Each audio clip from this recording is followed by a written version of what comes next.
12 men who changed the world, and none of them died in peace. They were burned, beheaded, flayed alive, and crucified. And the church, for centuries, preferred not to speak of the details. Today, you're going to learn all about them. When Jesus chose his apostles, he didn't choose them to live comfortably, nor to benefit them. He chose them to die for what they believed in, and that's exactly what they did. But Sunday schools, Sunday sermons, religious textbooks, they all tell the same sanitized version. The version that doesn't make you uncomfortable. The bloodless version. What you're about to hear is the real version, based on historical texts, writings from the early church, and records that have been kept for centuries in libraries that very few people visit. Let's begin. Apostle 1. James the Greater. James was the first of the 12 to die. And his death was so swift, so brutal, so unexpected, that the Bible dedicates only one verse to him. Acts chapter 12, verse 2. It simply says, Herod had James, the brother of John, put to death with the sword. One line. For a man who gave up everything. Herod Agrippa captured him around the year 44 AD. He was publicly beheaded in Jerusalem to send a clear message to the rapidly growing Christian movement. But there's something that verse doesn't tell us. According to Eusebius of Caesarea, one of the earliest church historians, the soldier who escorted James to the execution site was so impressed by his composure, his dignity, the way James faced death without fear, that he declared himself a Christian at that moment as well, and he was executed alongside him. 2 men, same sword, same day. The first to die, but not the last. Apostle 2. John. Here comes the first of the unexpected facts. John was the only one of the 12 who wasn't executed. But that doesn't mean they didn't try to kill him. According to Tertullian, a 2nd century Christian writer, Emperor Domitian ordered that John be thrown into a vat of boiling oil in front of a crowd in Rome. And John survived, without burns, without explanation. Domitian, bewildered and perhaps terrified, banished him to the island of Patmos, a rock in the middle of the Aegean Sea. Total isolation. It was there, in that forced exile, that John wrote the book of Revelation, the darkest book of the Bible, written by the only apostle who survived everything. He died an old man in Ephesus, according to tradition, but he lived with the burden of having seen everyone he knew die. Sometimes, surviving is the hardest part. Apostle 3. Peter. Everyone knows Peter, the apostle who denied Jesus 3 times before the rooster crowed, the one who promised not to fail and failed. But what he did afterward made him a figure who still divides opinions today. Peter preached in Jerusalem, in Antioch, and eventually reached Rome. And there, under Emperor Nero, he was arrested. The sentence, crucifixion. But Peter made a strange request. He asked to be crucified upside down, head down, because he said he was not worthy to die in the same way as Jesus. The Roman soldiers, who had seen it all, agreed. Perhaps out of mockery, perhaps for something they couldn't name. He died in the year 64 or 68 in Rome. Today, according to Catholic tradition, his remains rest directly beneath the high altar of St. Peter's Basilica, beneath the Vatican. Literally. Apostle 4. Andrew. Andrew was Peter's brother, and his death was, if possible, even slower. He was crucified in the city of Patra, in Greece, but not on a normal cross, in an X-shaped cross. The reason, according to the texts, is that Andres did not want to die like Jesus either, not out of indignity like Peter, but out of reverence. Andrew's cross today bears his name, the Cross of San Andres, and appears on the Scotland flag. Every time you see that flag, you are looking at the instrument of his death. But the most disturbing thing is not the cross. It is that Andres was tied to her, without nails, for 2 full days, alive, preaching to the people who passed. The Roman governor who ordered his execution received such popular pressure to free him that he tried to lower him. Andres refused. He died on that cross by his own decision. Apostle 5. Philip. Less is known about Philip, and that, in a way, makes it more mysterious. He preached in regions that are part of Turkey today, and possibly reached North Africa. According to the martyrology of the early church, he was executed in the city of Hierapolis, but the sources do not agree on how. Some texts say that he was crucified. Others say it was hung on ankles and spears. There is a third version that says he was beheaded. What does seem consistent in all sources is that he died preaching, that his last words were not scary, they were of conviction. A man whose death nor history could tell clearly, as if even the end wanted to protect something from him. Apostle 6. Bartholomew. This is the one that has most marked religious art for centuries, and when you hear why, you will understand. Bartholomew preached in India, Armenia, and possibly Ethiopia.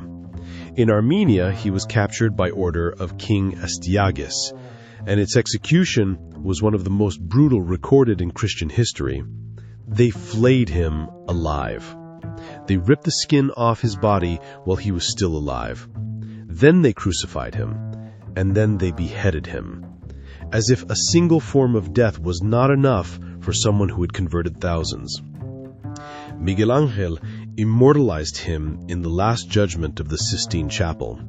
Bartholomew appears holding his own skin. The next time someone mentions the Sistine Chapel, remember what that man in the fresco actually experienced. Apostle 7. Matthew. Matthew was a tax collector before following Jesus, the most hated of the trades in Judea of the first century, and yet he was chosen to write the first gospel. He preached in Ethiopia, Persia, and possibly Macedonia. According to tradition, he was martyred in Ethiopia, but here the sources are divided in a curious way. The Ethiopian church says that he died peacefully, of old age. Western texts say that he was executed with a sword or a spear as he celebrated Mass. 2 traditions, 2 completely different deaths for the same man. What is certain is that Mateo disappeared from history without the dramatic and documented type of death of other apostles, as if the man who had most documented the life of Jesus preferred that his own remain silent. Apostle 8. Thomas. Thomas, the one who doubted, the one who put his fingers in the wounds, the apostle who for centuries was simply called the doubter, as if a moment of doubt erased everything else. Thomas went further than any other apostle. He preached in Persia, in Parthia, and eventually reached India, South India. There are Christian communities in Kerala that claim direct descent from those converted by Thomas in the year 52. They have maintained this tradition for 2,000 years. He died in the city of Mailapur, in what is now Chennai. According to Indian tradition, he was pierced by a spear while praying. And here is a fact that very few people know. There is a hill in Chennai called Mount St. Thomas. There, in a small cave, they say Thomas took refuge to pray. Pilgrims still go there. The man who doubted the resurrection died thousands of miles from where he began, convinced to the very end of what he once questioned. Apostle 9. James the Lesser. He should not be confused with James the Greater. This James was the son of Alphaeus, and his death, according to the historian Josephus, is one of the few that is supported by both Christian and ancient Jewish sources. He was executed in Jerusalem around the year 62 by order of the high priest Ananias taking advantage of a period between Roman governors when the city was left without external legal oversight. But the exact method is not entirely clear either. Some texts say he was thrown from the temple wall, that he survived the fall, and that he was finished off with a fuller's stake while still alive on the ground. The historian Josephus writes that his death was so unjust, so contrary to the law, that even the most observant Jews of Jerusalem protested against it.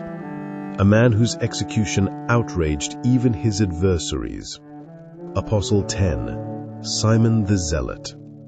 Simon was a zealot before he was an apostle. The Zealots were the most radical political religious group of their time. They believed in violence as a legitimate instrument of resistance against Rome. And then he abandoned all that to follow a man who preached the opposite. He preached in Persia alongside Jude Thaddeus, and according to tradition, both were martyred there on the same day. The method attributed to Simon is one of the most difficult to describe calmly. He was sawn in half alive.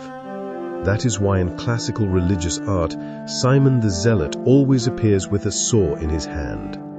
The man who once took up arms against Rome ended up being destroyed with a carpenter's tool at the other end of the known world.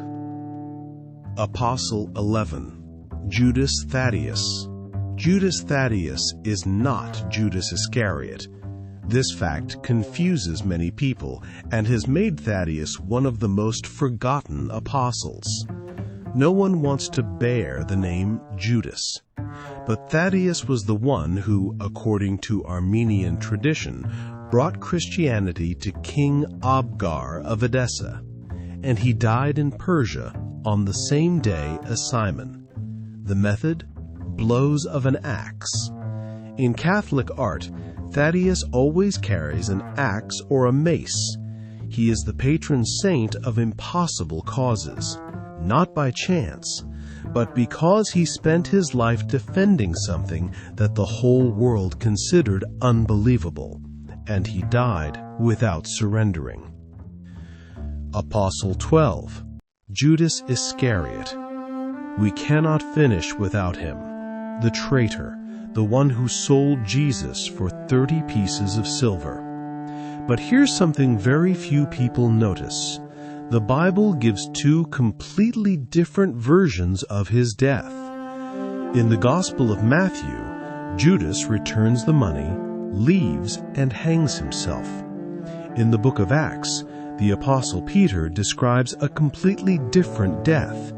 He says that Judas fell headlong, his body ripped open, and his intestines spilled out. 2 books of the New Testament, 2 different deaths for the same man. Theologians have spent centuries trying to reconcile them. Some say he hanged himself and the rope broke as his body decomposed. Others say they are different traditions about the same event. What no one denies is this: Judas didn't spend a single one of those 30 pieces of silver. He returned them all. And that, for some, says more about him than anything else. 12 men, 12 stories, 12 ways to die. And one question lingers after you've heard them all. Why didn't anyone teach us this? Perhaps because faith is more comfortable without the uncomfortable details. Perhaps because a church built on martyrs prefers martyrs in stained glass windows, not in words. But these stories don't weaken faith, they test it. And what remains after that test is something far stronger than what came before. These 12 men knew exactly what awaited them. They were neither innocent nor naive. They had seen what Rome did to those who dared to defy it, and they pressed on. They continued their mission to the very end, not because they were fearless heroes, but because they had something that, for them, was worth more than survival. That's not fanaticism. That's conviction taken to the extreme.